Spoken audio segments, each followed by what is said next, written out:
नाराज किसी से अगर हैं आप तो 24 घंटे में उस नाराजी को खत्म कर लीजिए और उस नाराजी को दूसरों को एहसास मत होने दीजिए, अंदर अंदर उसको शमन कर दीजिए।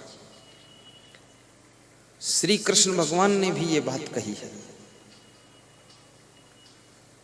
शक्नोति है यह सोढ़ुम प्राक शरीर विमोक्षणा काम क्रोधोद्भवम बेगम सह युक्ता स सुखी नरा। कृष्ण कहते हैं मनुष्य के अंदर जो क्रोध उठता है, क्रोध, ये क्रोध साधारण चीज नहीं है। आप अपने घर में देख लो, परिवार में देख लो, समाज में देख लो, राजनीति में देख लो, जहां देखो वहां ये क्रोध बहुत खतरनाक काम कर रहा है।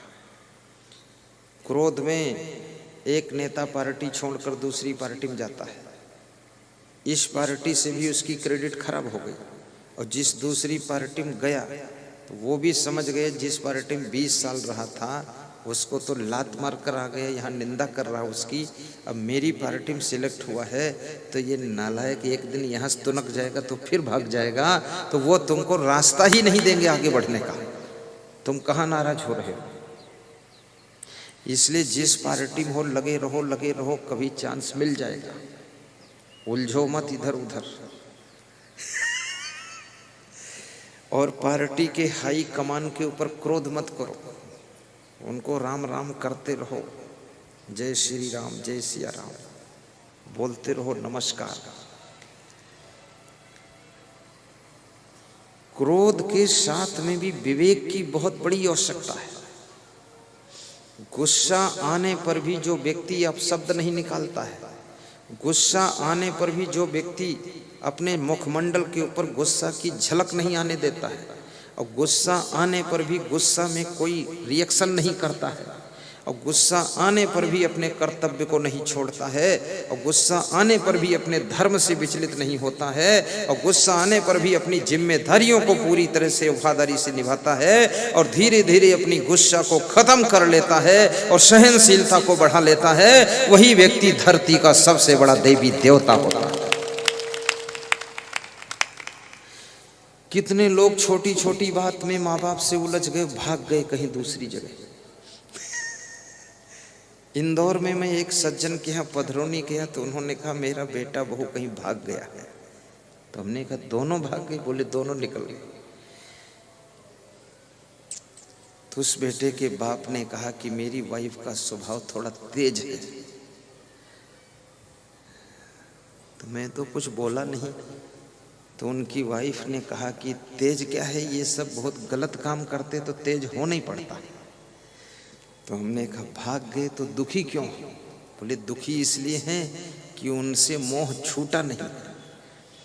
तो हमने कहा जब वे तुमको छोड़कर चले गए, उन्होंने तुम्हारा मोह तोड़ दिया, तो तुम क्यों नहीं तोड़ पा रही?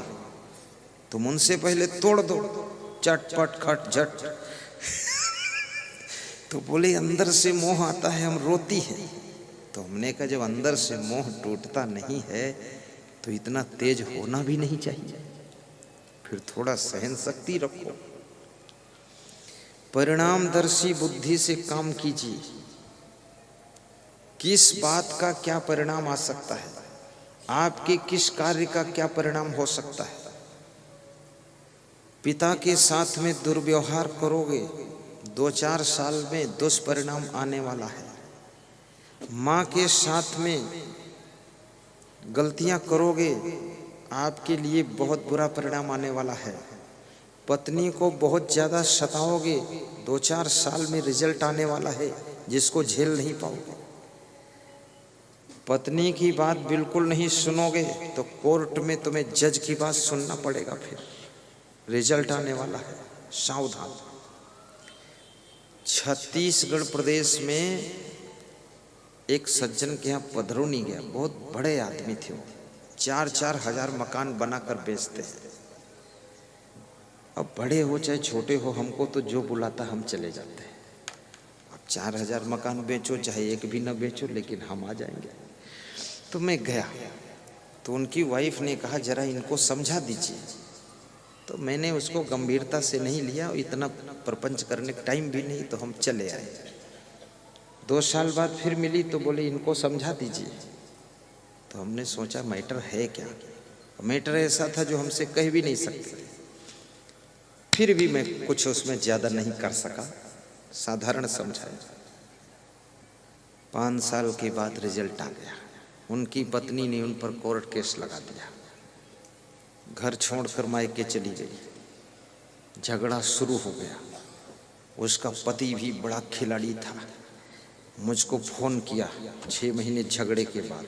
सब हो गया कि गुरुदेव पधरौनी चलना है आपको एक जगह। हमको पता भी नहीं। पधरौनी लेकर गया ससुराल में। वहाँ जब मैं पहुँचा तब उसका साला उसको मारने दौड़ा झापड़ लेकर कि मारूंगा साले को, ऐसे बोला। तो मैंने कहा साला तू है कि साला ये है? बोले अभी तक मैं था, अब ये साला। और ससुर भी झापड़ उठाकर दौड़ा कि मारूंगा दामाद को।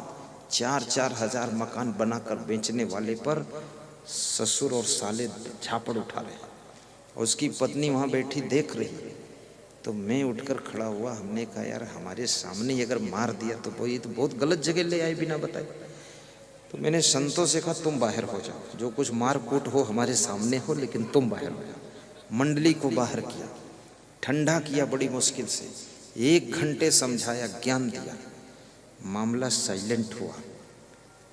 उस दिन पहली बार उसने 3100 रुपया दान दिया, नहीं तो बस थोड़े दान देता था। अगर वो साला लोग झापड़ ना उठाते तो वो भी नहीं मिलता वो मिला। बड़ी दूर तक विदा करने आया। मैटर तब वहां खुला। मैटर क्या मैटर था? वो पेट्रोल पंप का मालिक भी था।